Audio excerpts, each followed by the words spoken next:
bajeti kwa lugha nyepesi sana ni mpango wa utekelezaji wa malengo ambayo mtu au taasisi amejipangia kuyatekeleza. Lakini ili kuyatekeleza hayo malengo, tunaweka vyanzo vya mapato kwa ajili ya nyenzo za utekelezaji. Bajeti ya serikali hii baada ya kupangiliwa kwa mujibu wa sheria imewekewa vyanzo vya utekelezaji wake. Vyanzo hivyo, Mheshimiwa Mwenyekiti, Mheshimiwa Naibu Spika, ni pamoja na makusanyo ya kodi katika maeneo mbalimbali. Lakini baada ya kukusanya hayo mapato, mgawanyo wa kodi na mapato ambayo yanakusanywa kwa lengo la kutekeleza malengo ambayo kwenye bajeti yamewekwa kulingana na vipaumbele vilivyowekwa kwenye bajeti. Mheshimiwa Naibu Spika, zipo shughuli katika taasisi mbalimbali zimewekewa vyanzo mahususi vya mapato ili kusaidia utekelezaji wake pamoja na kuwa na mfuko mkuu wa serikali. Ukisoma, Mheshimiwa Naibu Spika, katika bajeti hii ukurasa wa 89 kuhusu mgawanyo wa mapato ya mifuko ya barabara, nishati vijijini, maji na reli, utagundua serikali kupitia hotuba hii imeweka ulinzi na kusema kwamba ukiangalia kipindi cha kwanza kwamba 70% ya mapato haya yatapelekwa katika utekelezaji wa shughuli hizi. Sasa Mheshimiwa Naibu Spika, kwa mujibu wa katiba na kwa mujibu wa sheria zetu, yako maeneo muhimu ambayo yamewekewa vyanzo mahususi vya fedha kwa lengo la kusaidia utekelezaji wake. Moja ya maeneo hayo ni eneo la kuhakikisha kwamba nchi yetu inatoa elimu yenye viwango vyenye kukidhi uhitaji kulingana na wakati. Mheshimiwa Naibu Spika, hapa nizungumzie utekelezaji wa mtaala mpya wa elimu. Mheshimiwa Naibu Spika, nasema haya kwa sababu tusipokuwa makini katika vyanzo hivi tutakuwa tunapigiana ngoma, tunafurahishana humu ndani, lakini kwenye utekelezaji tutakuwa hatufiki kule ambako tunatamani kufika. Mheshimiwa Naibu Spika, historia inaonyesha mwaka 2016-17 serikali yetu hii iliwahi kupitisha hapa azimio la kuwataka wanafunzi waliofaulu vizuri sana masomo ya hesabu kwenda kufundishwa kwa walimu hesabu pale UDOM. Baada ya muda mfupi, kwa sababu hapakuwa na chanzo mahususi cha kuwasaidia hao watoto, ile kozi ilifutwa. Wale watoto walirudi mtaani. Kwanza walipotezewa muda, pili waliharibiwa kisaikolojia, lakini tatu ndoto zao zilifutika. Sasa leo tumeleta utekelezaji wa mtaala mpya.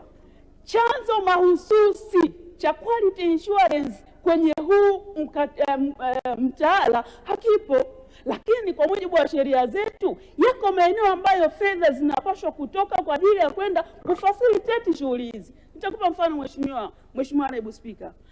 Taasisi ya elimu TET wanapaswa kupata 2% ya bajeti ya serikali inayohusika na matumizi mengineyo ukiondoa deni la taifa kila mwaka, lakini fedha haziendi na chanzo kipo.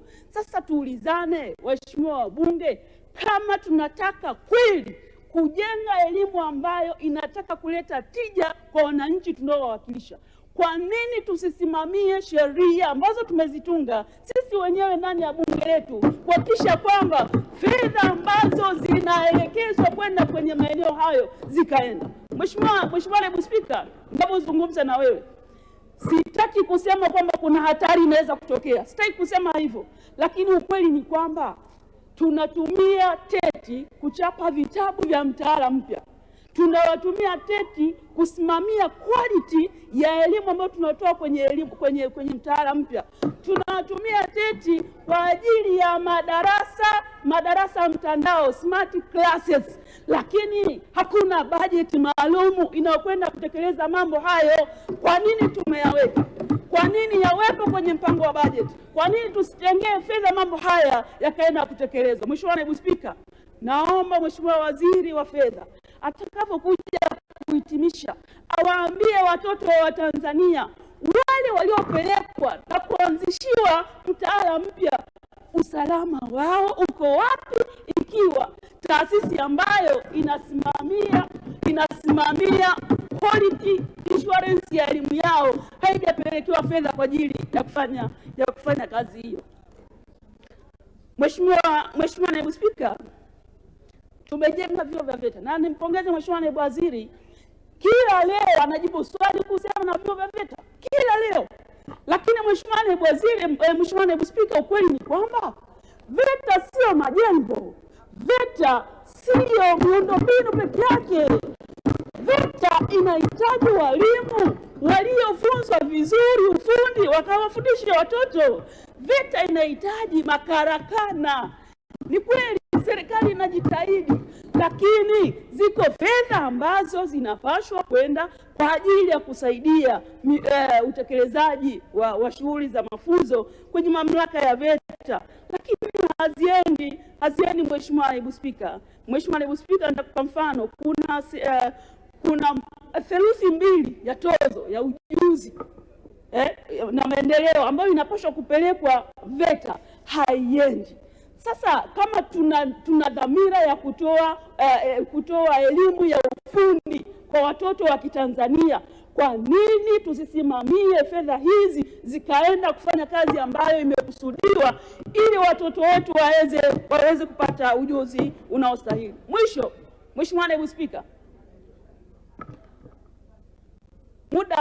muda kama wiki moja au mbili zilizopita, nchi nzima ilikuwa na furaha. Nchi nzima ilifurahi kwa sababu tulikuwa na vijana ambao walikwenda kufuzu kombe la taifa la vijana pale Morocco, AFCON. Wale watoto, Mheshimiwa Naibu Spika, walifanya nchi nzima ikafurahi, kila mmoja akajadili mpira. Lakini jambo ambalo nataka nikwambie Mheshimiwa Naibu Spika, la kusikitisha, Wizara ya Sanaa, Utamaduni na Michezo hawana budget ya kuweza kugharamia timu za aina ile za taifa zinapokwenda kwenye mashindano makubwa. Nitakupa mfano Mheshimiwa Naibu Spika. Tunapozungumza leo